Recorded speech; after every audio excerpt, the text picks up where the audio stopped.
नमस्कार दोस्तों, Vijendra Soni Ganganagar YouTube channel पर आपका फिर स्वागत है।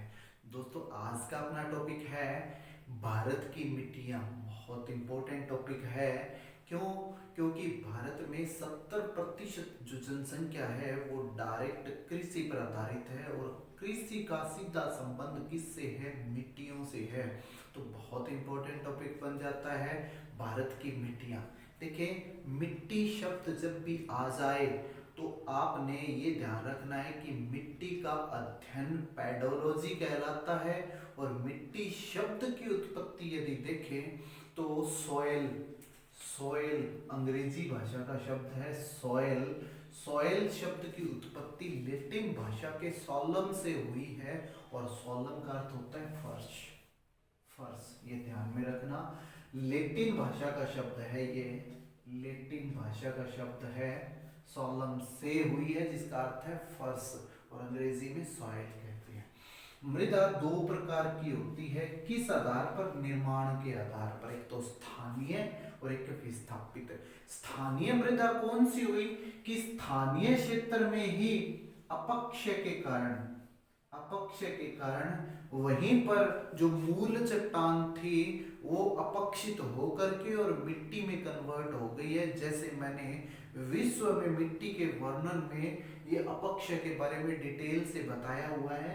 तो ये अपक्ष यदि स्थानीय क्षेत्र में हो जाए, मूल चट्टान है वही अपक्षित होकर के विघटन और वियोजन से मृदा का निर्माण कर दिया, उसका स्थानांतरण नहीं हुआ तो वो स्थानीय मृदा कहलाएगी। और यदि स्थानांतरण हो गया तो वो क्या कहलाएगी? विस्थापित मृदा कहलाएगी। यदि हम स्थानीय मृदा की बात करें तो भारत के मध्यवर्ती भाग में जो ये एरिया है, यहाँ पर जो मृदा पाई जाती है वो कौन सी मृदा है? स्थानीय मृदा। और ये स्थानीय मृदा का सबसे बड़ा उदाहरण देखें तो काली और लाल मृदा की यदि हम बात करें तो वो स्थानीय मृदा में आ जाएगी। क्लियर है?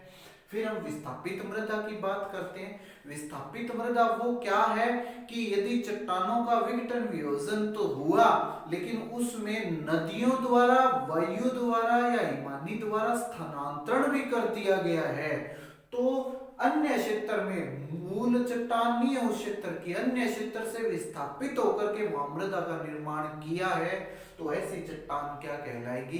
विस्थापित चट्टान। और उससे निर्मित मृदा क्या कहलाएगी? विस्थापित मृदा कहलाएगी। क्लियर है? तो ये मृदा के दो प्रकार थे निर्माण क्षेत्र के आधार पर। भारत में जो मृदा का प्रकार है वो 8 प्रकार का है। ICAR, याद रखना इसको। 1953 में ICAR की स्थापना हुई थी। ICAR क्या है?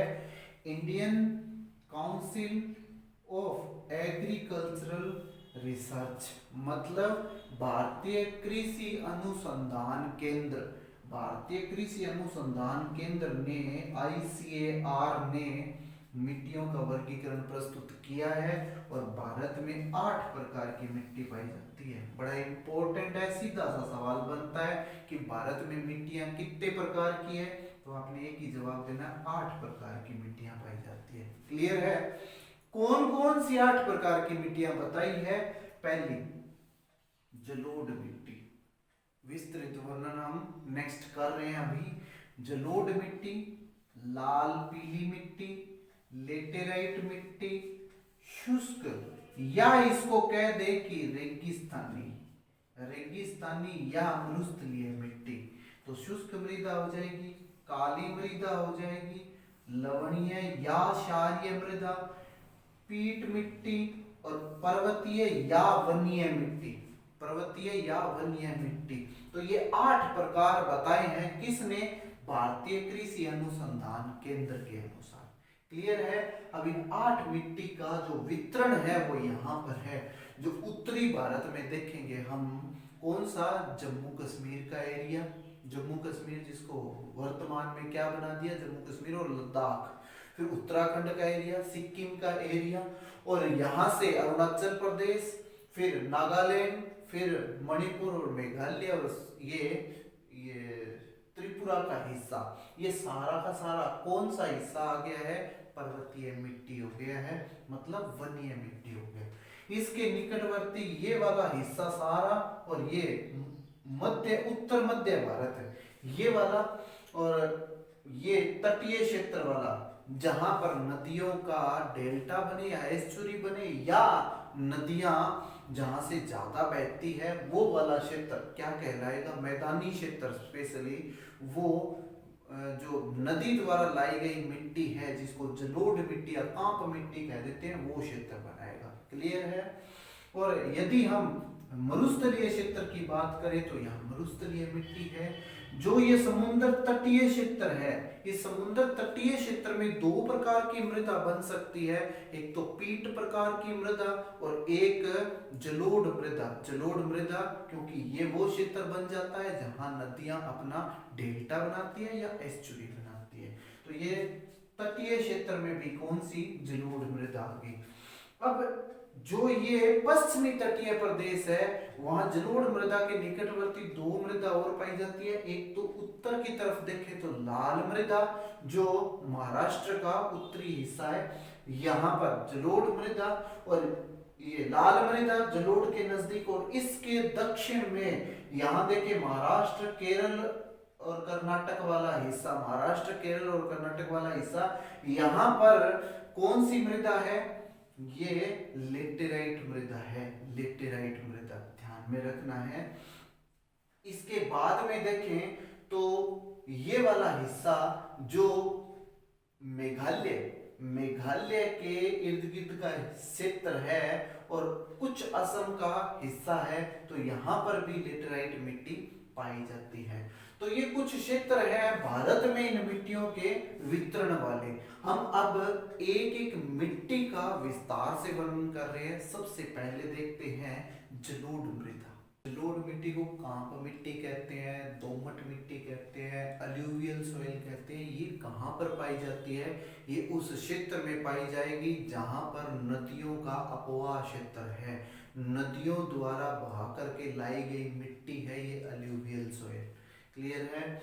अब देखिए भारत में सबसे ज्यादा क्षेत्र पर पाई जाने वाली मिट्टी यही है, कितनी 45.6% भाग पर पाई जाती है, और इसमें पोटास की, फास्फोरस की, चूने की और वनस्पति अवशेष की मात्रा पाई जाती है, इसलिए ये उपजाऊ मिट्टी होती है।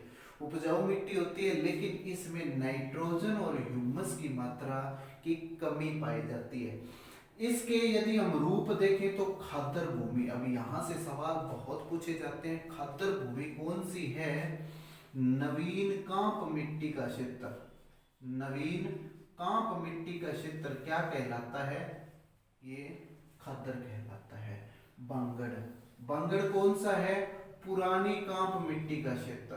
पुरानी कांप मिट्टी का क्षेत्र क्या कहलाता है, बांगड़ कहलाता है। अब नवीन और पुरानी कांप क्या है, देखिए जहां वर्तमान में बाढ़ का पानी पहुंचता है वो तो है नवीन कांप, और जहां कभी बाढ़ का पानी पहुंचता था लेकिन वर्तमान में बाढ़ का पानी नहीं पहुंचता है वो कौन सी मिट्टी है, वो बांगड़ मिट्टी है। डेल्टाई क्षेत्र, डेल्टाई क्षेत्र कौन सा है, जो नर्मदा ताप्ती का क्षेत्र है, और कौन सा जहां पर डेल्टा बनता है, या तो एस्चुरी बने या डेल्टा बने, कौन सा, सुंदरवन डेल्टा, बहुत इंपॉर्टेंट है। सुंदरवन का डेल्टा ये प्रॉपर डेल्टा बनाता है और नर्मदा ताप्ती एस्चुरी बनाती है। तो सुंदरवन के डेल्टा की बात करें, विश्व का सबसे बड़ा डेल्टा यही है, कौन सा, ये सुंदरवन का डेल्टा। कहाँ, पश्चिमी बंगाल की बात करें तो। और फिर तराई क्षेत्र, तराई क्षेत्र कौन सा आ जाता है, जो पर्वतीय क्षेत्र से नीचे उतरते ही नदी जब मैदानी भाग में प्रवेश करने से पहले जब तराई के मैदान का निर्माण करती है, यहाँ भी जल की मात्रा ज्यादा होती है, यूपी और उत्तराखंड में पाए जाते हैं ज्यादा, यूपी में तराई क्षेत्र पाया जाता है। ये सारे के सारे क्या है, जलोढ़ मिट्टी का क्षेत्र है। भारत में सबसे ज्यादा कृषि भूमि की बात करें तो जलोढ़ मिट्टी के क्षेत्र में आती है, और भारत के कुल भूमि का कितना 45.6% भाग जलोढ़ मिट्टी का क्षेत्र है। क्लियर है। अब बात करते हैं काली मिट्टी। इसका वितरण मैं बता चुका हूं, जो ये आपको ये आड़ी रेखाएं दिखाई दे रही है, ये सारा का सारा कौन सा गुजरात का क्षेत्र हुआ। और ये उत्तर प्रदेश मध्य प्रदेश का एरिया, और इस तरफ उत्तराखंड का थोड़ा सा एरिया, और यहाँ पर पश्चिमी बंगाल बिहार ये वाला एरिया, और इस तरफ देखें तो थोड़ा सा यहाँ पर ये वाला पश्चिमी बंगाल का और यहाँ पर असम का एरिया। क्लियर है? तो ये सारा इसमें क्या आ जाएगा, जलोढ़ मिट्टी में। और यदि तटीय क्षेत्र में देखें तो ये तटीय क्षेत्र सारा जहां पर पीट मिट्टी को छोड़ देते हैं किस में आ जाएगा, जलोढ़ मिट्टी के क्षेत्र में आ जाएगा।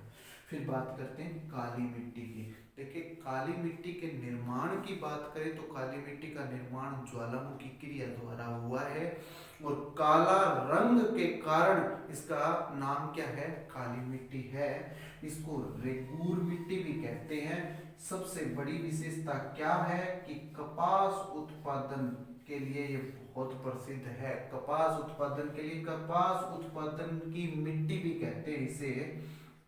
ये स्वतः जुताई वाली मिट्टी कहलाती है, बहुत इंपॉर्टेंट है, बहुत बार रिपीट भी हो गया है। स्वतः जुताई वाली मिट्टी कहते हैं, क्यों? क्योंकि ग्रीष्म काल आते ही इसमें दरारें पड़ जाती है और जो भूमिगत जल होता है उसका यूज कर पाते हैं। इसमें फेरस, एल्यूमिनियम, कैल्शियम और मैग्नीशियम की प्रधानता होती है, इसलिए उपजाऊ भी होती है।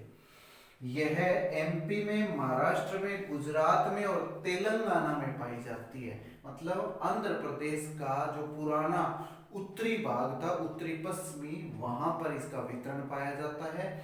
तेलंगाना, अब याद रख लेना, बुक्स में सामान्यतः तेलंगाना आता नहीं है, तो तेलंगाना भी याद करना है आपने।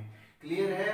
तो पहली कौन सी थी, जलोढ़ मिट्टी, दूसरी काली मिट्टी का क्षेत्र, तीसरी बात करते हैं पर्वतीय क्षेत्र। देखिए यहाँ पर जो जम्मू कश्मीर का एरिया जो वर्तमान में लद्दाख भी बन गया, उत्तराखंड का एरिया, सिक्किम, ये असम का है, नागालैंड का, मेघालय, मणिपुर, मिजोरम, त्रिपुरा, ये वाला पूरा क्षेत्र किस मिट्टी के अंतर्गत आता है, पर्वतीय मिट्टी। और ये भारत के कितने प्रतिशत क्षेत्र पर है, 8.67% भाग पर पाया जाता है। और यहाँ पर कौन से वन पाए जाते हैं, सामान्यतः यदि हम देखें तो अधिक ऊंचाई वाले सदाबहार वन या कोनदारी वनों की यहाँ पर प्रधानता होती है। क्लियर है? फिर हम बात करें कि मरुस्थलीय मिट्टी। देखिए भारत के पश्चिमी भाग में जो मरुस्थलीय क्षेत्र में है, कितनी 4.3% भाग पर कौन सी मिट्टी पाई जाती है, मरुस्थलीय। इसको शुष्क मृदा भी कह देते हैं, इसको रेगिस्तानी मृदा भी कह देते हैं। इसमें लवण की मात्रा होती है, लवण की मात्रा होती है। और ये मिट्टी की बात करें तो पंजाब में, हरियाणा में और राजस्थान में, इन क्षेत्रों में इस मिट्टी का वितरण पाया जाता है। उपजाऊ की बात करें तो उपजाऊ इसलिए कम है क्योंकि 50 सेंटीमीटर से कम वर्षा वाला क्षेत्र है। ये 50 सेंटीमीटर से कम वर्षा वाला क्षेत्र है, इसीलिए यहाँ पर जो कृषि होती है वो कौन सी होती है, शुष्क कृषि होती है। हाँ, वर्तमान में आईजीएनपी के आने से इस क्षेत्र का थोड़ा सा विकास हुआ है। क्लियर है? फिर बात करते हैं पीट मृदा की। पीट मृदा कौन से क्षेत्र में पाई जाती है, पश्चिमी बंगाल का ये वाला हिस्सा, और यहाँ पर उड़ीसा, तमिलनाडु और आंध्र प्रदेश का तटीय क्षेत्र, जो कुछ भागों में पीट मृदा पाई जाती है। ये कौन सी मिट्टी है, ये वो मिट्टी है जिसको दलदली मृदा भी कह देते हैं। ये सामान्यतः जलमग्न रहती है। जब भी वर्षा काल समाप्त होएगा, पीट मिट्टी के क्षेत्र में चावल की खेती होगी, चावल की खेती। क्लियर है? इसके बाद में देखते हैं हम लवणीय मृदा। लवणीय मृदा के निर्माण का मैंने कारण बताया था कि केशिकात्व के सिद्धांत के कारण लवणीय मृदा का निर्माण होता है। भूमिगत जितने भी खनिज लवण हैं वो केश नलियों के द्वारा ऊपरी संय स्तर में आ जाते हैं। ऊपरी संय स्तर में आने से उसमें लवण की मात्रा बढ़ जाती है। किस एरिया में पाई जाती है लवणीय मिट्टी, तो मैंने यहाँ पर ए लिखा हुआ है। देखिए गुजरात का ये वाला एरिया जो किस क्षेत्र में, कच्छ की खाड़ी के इर्द गिर्द वाला एरिया, राजस्थान में, पंजाब में, हरियाणा में और उत्तर प्रदेश के हिस्से में और बिहार में, इन क्षेत्रों में इन लवणीय मिट्टी का वितरण पाया जाता है। इसके बाद देखते हैं लेटेराइट मिट्टी। यदि लेटेराइट मिट्टी के नामकरण की बात करें तो ये बुचानन ने किया है नामकरण। बुचानन ने इसका नामकरण किया है कब? 1810 ईस्वी में। क्लियर है? लेटेराइट मिट्टी लेटिन भाषा के शब्द लेटर से बनी है, लेटर, और जिसका अर्थ होता है ईंट। ईंट, तो ईंट की भांति दिखने वाली मिट्टी कौन सी है? लेटराइट मिट्टी है। लेटराइट मिट्टी वहां होगी जहां पर तापमान ज्यादा हो और वर्षा की मात्रा ज्यादा हो। तापमान ज्यादा हो, वर्षा की मात्रा ज्यादा हो, वहां पर लेटराइट मिट्टी पाई जाएगी। इसमें सिलिका और फेरस की मात्रा ज्यादा होती है। चूना और कुछ सिलिका की मात्रा अपक्षालन द्वारा निचले स्तर में चली जाती है। उर्वरता की मात्रा इसमें कम होती है, कम उर्वरक है, लेकिन फिर भी हम दक्षिणी भारत में देखें तो काजू इलायची के उत्पादन के लिए ये बड़ी इंपॉर्टेंट है। और यदि चाय के उत्पादन में भी देखें तो इस मिट्टी की अहम भूमिका है। देखिए कपास, चावल, रागी, गन्ना, दाल, काजू, कहवा, इनके लिए सामान्य उत्पादन होता है, लेकिन चाय और इलायची के लिए ये विशेष मिट्टी मानी जाती है। तमिलनाडु में और आंध्र प्रदेश में और केरल में काजू की खेती जो होती है वो किस मिट्टी में होती है? लेटराइट मिट्टी में। ये सवाल पूछा हुआ है।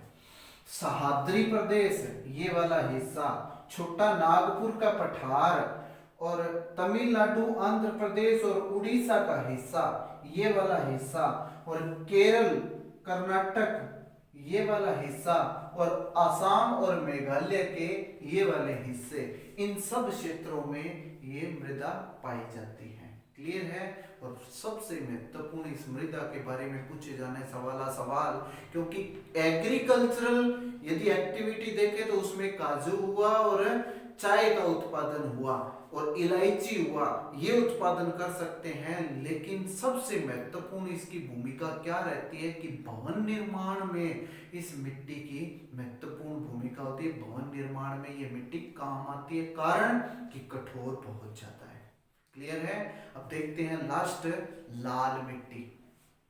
यदि हम लाल पीली मिट्टी की बात करें तो हम सबसे पहले इसकी लाल पीली मिट्टी की बात यूं समझ लें कि इसमें अपवहन ज्यादा होगा, मतलब जल ऊपरी संस्तर से निचले संस्तर में सिलिका सहित जाएगा। क्लियर है? इसलिए इसका रंग क्या होता है? लाल पीला होता है। ठीक है? ये छिद्रदार होती है। छिद्रदार है तो इसका मतलब अपक्षालन और अपवहन दोनों ज्यादा होंगे। सिंचाई की इसलिए बार बार आवश्यकता पड़ेगी, इसमें सिंचाई ज्यादा करनी पड़ती है क्योंकि नमी धारण करने की क्षमता कम होती है। इसमें कंकड़ पत्थर युक्त होती है, कंकड़ पत्थर युक्त है, इसका मतलब उपजाऊपन भी कम है। इसमें लोहे और एल्यूमिनियम की मात्रा पाई जाती है। लोहे की मात्रा के कारण ही ऑक्सीकरण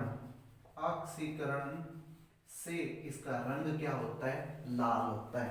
इसमें नाइट्रोजन, फास्फोरस और पोटेशियम की मात्रा और जीवाश्म की मात्रा की कमी होती है, इसलिए उपजाऊपन भी कम है।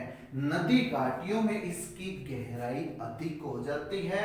छत्तीसगढ़ में, छोटा नागपुर पठार में, उड़ीसा में, आंध्र प्रदेश में, कर्नाटक और तेलंगाना, मतलब ये सारा क्षेत्र जो आप देख रहे हैं आर लिखा हुआ, ये कौन सा क्षेत्र है? ये लाल मिट्टी के वितरण वाला क्षेत्र है। और थोड़ा सा भाग इसका यहाँ पर, ये वाला हिस्सा जो महाराष्ट्र में है, यहाँ भी पाया जाता है। क्लियर है? इस मिट्टी में जो मुख्य फसल होती है वो बाजरे की फसल होती है। बाजरा अधिक उत्पादन होता है। क्लियर है? तो ये था हमारा भारत की मिट्टियों से संबंधित वीडियो। उम्मीद है आपको वीडियो बहुत पसंद आया होगा। पसंद आया है तो आप इसे ज़्यादा से ज़्यादा लाइक करें और शेयर करें।